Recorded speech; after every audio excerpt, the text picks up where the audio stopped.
Hello, my name's Susie Kennedy and I'm going to read you a story about autumn. But first, I need to put my reading glasses on. There we go. And the story is called The Autumn Doorway. As the year turns, so a different door in the mountain opens onto the world of humans.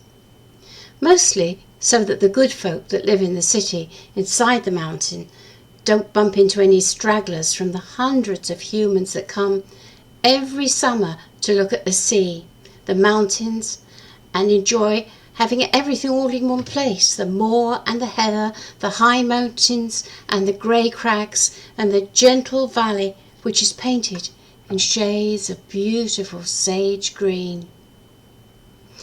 It was such a time of year that the trees had started to get sleepy, that their sap was slowly starting to come down to their roots, and the leaves had begun to turn different shades of gold, brown and red. It was such a day which, as the evening was turning into night, Donald had gone for a walk. He had lived all his life on this island and was now well used to the visitors, and so he went for his walks in the afternoon and into the evening. But there was just one day when he sat down for a rest halfway down after a very good walk in the hills, and he fell asleep.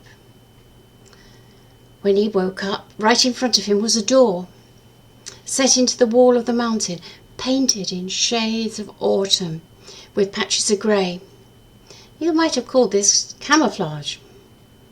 He knew he should leave well alone, but curiosity got the better of him, and he went towards the door when it opened, and out walked a man dressed in normal clothes, but with a torch strapped to his head, rather like the sort that miners used to use when they went coal mining. "Good evening," he said, with a smile. "Lost your way, have you?"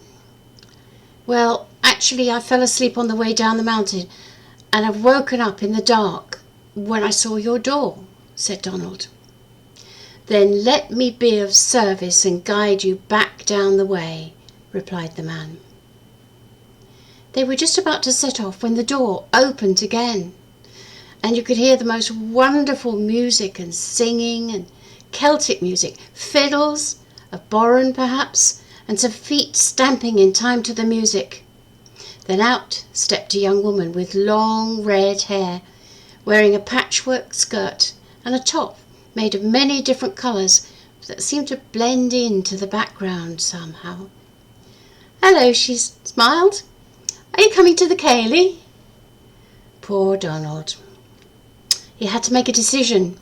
Would he go down back to his home with the help of a man with a light attached to his head, or follow the young woman with long red hair to the ceilidh? He was so tempted, but he controlled his temptation and remembered he had a wife and children, and they were at home waiting for him. "No, thank you, not this time, but thank you for the invitation," replied Donald. He turned to the man and told him he was ready to follow him down the gentle slope of the mountainside. "I know who you are. You are one of the Gentry, the good folk," said Donald. "It matters not who I am, just that I'm here to lead you down to the road and back to your car, so you can go home for dinner, which your wife Susan has readied for you." Donald was astonished. "How did you know I was even married, let alone who my wife is?" "That's not very difficult.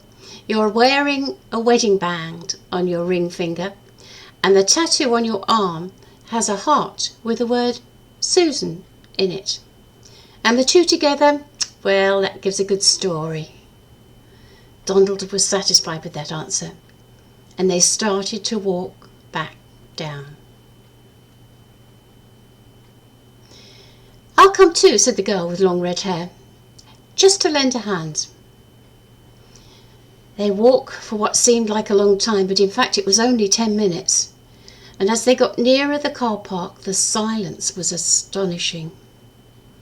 Gone were the hordes of visitors, gone were the coaches and cars, and the sheep were happily grazing on the grass. They came to a little burn, gurgling over the stones on its way to the sea, and there were stepping stones across, but they were slippery from moss and the fact that it looked as if hardly anyone walked down this way. The two good folk took one arm each of Donald's and supported him across the water, stepping into the wet up to their ankles themselves, and it seemed to give a little shake, and off came the drops of water, and on they walked with no stop at all. The sound echoed across the gentle slopes of the mountains, and Donald could hear the party still ongoing. Such a pull to go back to the party, to take a glass of whiskey with them, or two, or three perhaps. But on they walked in quiet companionship until they could see the car park and the lone car, which was Donald's, sitting waiting for him. "You're very fortunate to have fallen asleep exactly as the door we opened." Whoops. Let me read that again. "You're very fortunate to have fallen asleep exactly at that door, as we open different doors depending on which season it is. 8 in fact, and as it's now autumn, the door opened for the first time, and we never thought anyone was near. And you were so fast asleep we did not detect you until it was too late," said the man with the light. "I don't understand. Why would you open different doors in different seasons?" asked Donald. And the man began to explain. "As the earth moves round the sun, in different levels of heat is felt by the earth. This in turn brings different grasses, flowers and trees into growth and flower. We honour each season and make sure our presence is not noticed from the world of humans. We have a lot to do in the countryside, on the mountains and even the valleys. We help the animals who get into problems while they're giving birth in the springtime, and guard the nests of the birds as best we can. In the summertime we go around making sure everything is being pollinated and that the butterflies and the moths are reborn again. We also help rescue the baby bats that try and fly before they're ready. They sometimes follow their parents out of the roost, thinking they can fly as well as them. Then as soon as the cold hits them, they fall. And in the autumn we spend a lot of time making sure the burns do not fill up with leaves and the water continues to flow. We'll help the wildlife collect nuts that fall in the autumn, and in fact we collect nuts and berries for ourselves to store over the winter months. And then it comes to winter time, and we do have a door for winter.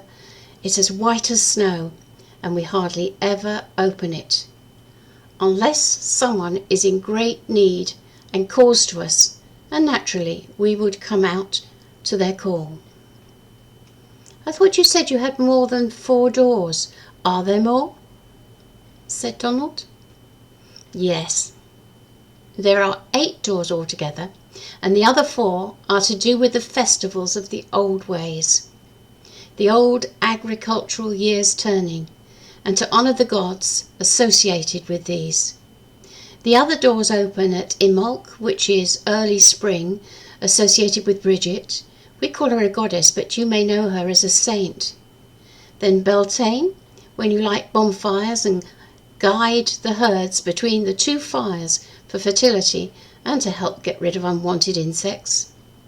It's a time for hand fasting, the marriage of the old ways, a time when folks are hand fasted for a year and a day, perhaps.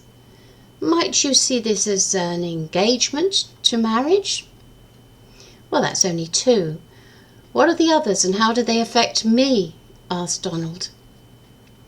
"Yes, we have Loafmas or Lunessa. a time to celebrate, to give thanks for the safe harvest of the grains, to make the bread for the winter and beyond. It's a happy time, and we try and make sure everyone gets some bread for this one. But how on earth do you manage that on an island such as this? On Skye, you mean? We fine followers of the old ways leave us bread or crumbs, which we can share with the animals, and the rest we make and leave for any very old or ill person unable to make a loaf at this time of the year. And this is when we do use the door quite a bit, but no one notices. We dress like you and act like you. We will have passed you in the street and you would never know. Ah, but you've forgotten one. What do you do for Halloween? Asked Donald, who was himself looking forward to a Halloween round of fancy dress parties and a great deal of wine and whiskey. Well, for a start, it's Samhain, when we invite the ancestors to come and visit from the summerlands.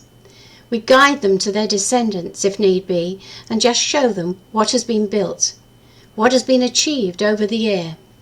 There are always people who have crossed over just recently, and we can sit and talk to them, help them adjust to their new life. By this time they were almost at the bottom of the mountain, and Donald was looking forward to getting home, and perhaps his wife Susan had his dinner ready. At the very least, he wanted to tell her all about his adventures. One more thing before we part company. I have to remove some of your memories and give you one that suggests you got all this information from a walker, a human on holiday perhaps. And with that, the man reached down into his pocket and found a handful of multicoloured glitter, and he threw this all over Donald. The glitter fell on his head, and some of it hit the ground, and it seemed to melt in the very grass they were standing on. Donald was left at the driver's door of his car, about to say goodbye to a holidaymaker from Germany who was driving a hired car. "Thank you for keeping me company," said Donald, and they both got into their cars and drove off. Donald went straight back to a very worried Susan, who wanted to know what on earth had happened to him. "Where have you been? I've been so worried," said Susan. "I fell asleep and woke up when a holidaymaker found me and walked back down with me. He told me such an interesting tale all about the seasons of the year, the old year which our great-grandfathers would have followed, or perhaps before them."